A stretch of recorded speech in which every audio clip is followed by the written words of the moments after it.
एक समय की बात है कि एक सुंदरपुर गांव में एक राजेश नाम का आदमी अपनी पत्नी के साथ रहता था। राजेश के पास एक बंजर जमीन थी जिसमें बहुत ज्यादा फसल तो नहीं उगती थी। उस खेत में जो भी फसल पैदा होती थी उसी से राजेश अपना घर चला लेते थे। अजी सुनते हो, हम लोग खेती से जो भी कमाते हैं वो सारा धन तो घर के खर्चे में निकल जाता है। मैं तो कहती हूँ कि इस खेत को बेच देते हैं और कोई अच्छा सा व्यवसाय शुरू कर देते हैं। अरे लक्ष्मी, कैसी बात करती हो?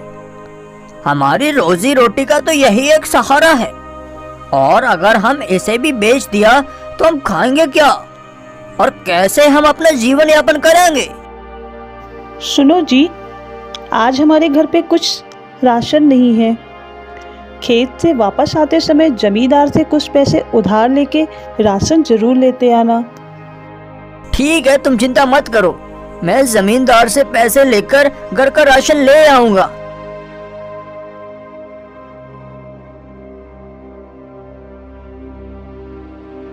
जिसके बाद राजेश अपना उदास चेहरा लेकर खेत की तरफ चला जाता है।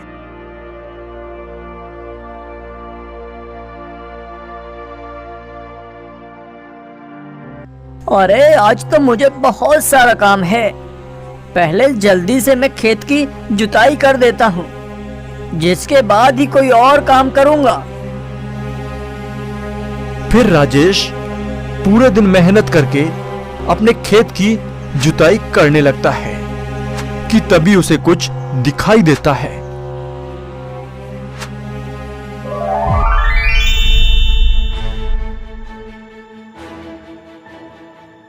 अरे वाह, यह सफेद पत्थर कितना सुंदर लग रहा है। यह तो बहुत ही कीमती पत्थर नजर आता है, और मुझे यह भी लगता है कि यह पत्थर जरूर समुद्र में पाया जाता होगा। अब मैं एक काम करता हूँ, इसे मैं अपने घर ले जाता हूँ। इस पत्थर को घर ले जाकर अच्छे से रख दूंगा, क्योंकि देखने में यह पत्थर बहुत ही सुंदर लग रहा है। फिर राजेश उस पत्थर को अपने साथ लेकर जमींदार के यहाँ पर कुछ पैसे उधार लेने के लिए चला जाता है। शेठ जी प्रणाम। अरे राजेश, मैं तुम्हें एक बात पहले ही बता देता हूँ कि अगर तुम पैसे उधार लेने के लिए आए हो तो मैं तुम्हें एक भी पैसा उधार नहीं दे सकता, क्योंकि तुमने पिछली बार के भी पैसे अभी तक वापस नहीं किए हैं। शेठ जी, मुझे माफ कर दो, मैं आपके सारे पैसे वापस कर दूंगा। पर सेठ जी, मुझे कुछ पैसे उधार दे दो, क्योंकि घर पर थोड़ा सा भी राशन नहीं बचा है। मेरे बीवी बच्चे भूखे मरेंगे। आपका यह एहसान मैं कभी नहीं भूलूंगा सेठ जी। मैं तुम्हें एक भी पैसा उधार नहीं दे सकता, क्योंकि तुमने अभी तक पैसे वापस नहीं किए हैं। मेरे पास फ्री का भंडार नहीं चल रहा है कि जब जो मांगेगा उसे देता रहूंगा। ठीक है सेठ जी, कोई बात नहीं। ये तुम्हारे हाथ में क्या है? कुछ नहीं सेठ जी, यह एक पत्थर है जो मुझे मेरे खेत में मिला है। बेचारा राजेश उदास चेहरा लेकर अपने घर की तरफ चल देता है। सेठ जी ने मुझे एक भी पैसे उधार नहीं दिए। अब मैं लक्ष्मी को क्या ही जवाब दूंगा।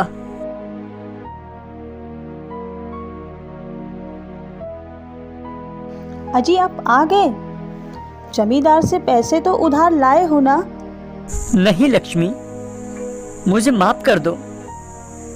जमींदार ने एक भी पैसे देने से मना कर दिया है, इसलिए मैं राशन नहीं ला पाया। पर तुम बिल्कुल भी चिंता मत करो, मैं कुछ न कुछ उपाय करता हूँ। अच्छा, आपके हाथ में क्या है? कुछ नहीं लक्ष्मी, यह एक पत्थर है जो मुझे खेत की खुदाई करते वक्त मिला है, और यह मुझे देखने में बहुत ही अच्छा लगा, इसीलिए मैंने सोचा कि इसे घर ले चलता हूँ। चलो ठीक है, आप हाथ मुंह धो लीजिए, मैं खाना लगा देती हूँ। वैसे कुछ था तो नहीं, बस थोड़े से चावल थे, उसे ही बना लिए हैं।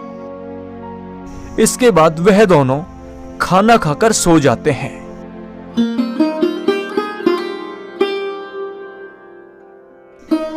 फिर अगले दिन काश मेरा भी खेत हरा भरा होता, तो हमें भी 2 वक्त की रोटी लेने में इतनी मुसीबत का सामना नहीं करना पड़ता। राजेश की यह बातें उस जादुई पत्थर तक पहुंच जाती है, और जब राजेश अपने खेत पर जाता है तो देखता है कि उनका खेत हरा भरा दिखाई देने लगता है।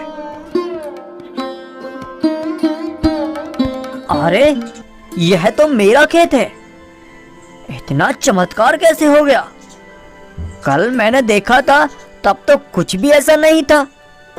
कहीं मैं सपना तो नहीं देख रहा? अरे नहीं, यह तो सच में मेरे खेत की फसल है और काफी हरी भरी दिखाई दे रही है।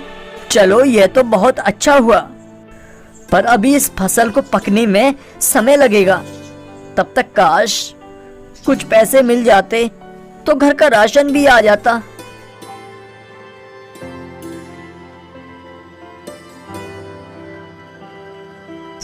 जिसके बाद राजेश घर वापस चल देता है, और जैसे ही वह वापस घर पहुंचने वाला होता है कि तभी वहां रास्ते में उन्हें कुछ पैसे पड़े दिखाई देते हैं।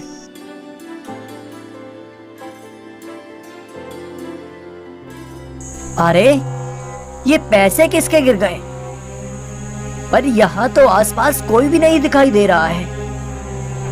एक काम करता हूँ, इस पैसों को उठा लेता हूँ और इन पैसों से ही मैं घर के लिए राशन लेकर जाता हूँ। जिसके बाद राजेश उन पैसों से घर के लिए सामान लेने चल देता है।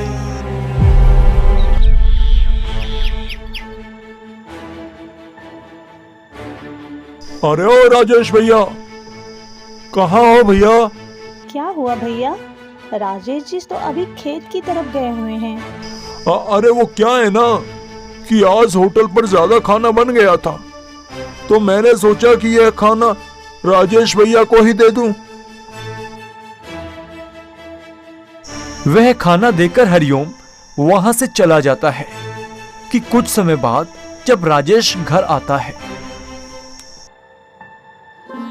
कुछ दिनों बाद, जब से हमें यह पत्थर मिला है तभी से हमारे साथ हमेशा से अच्छा ही होता जा रहा है।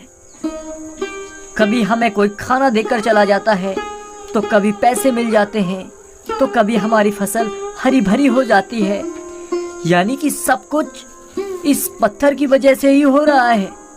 मुझे लगता है यह कोई साधारण पत्थर नहीं है, यह तो कोई जादुई पत्थर है। ऐसे ही कुछ दिन बीत जाते हैं और राजेश को जो भी चाहिए होता है वह पत्थर से बोल देता है, और वह उसे शाम तक वह चीज मिल जाती है। और ऐसे ही धीरे धीरे वह लोग बहुत अमीर हो जाते हैं।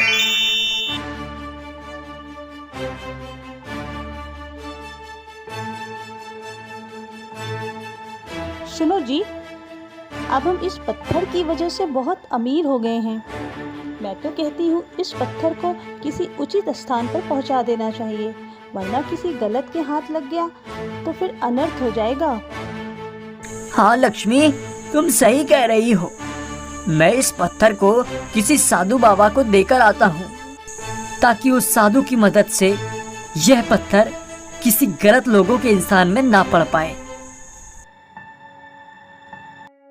जिसके बाद राजेश एक साधु के पास जाता है और उस साधु को सारी बात बताता है।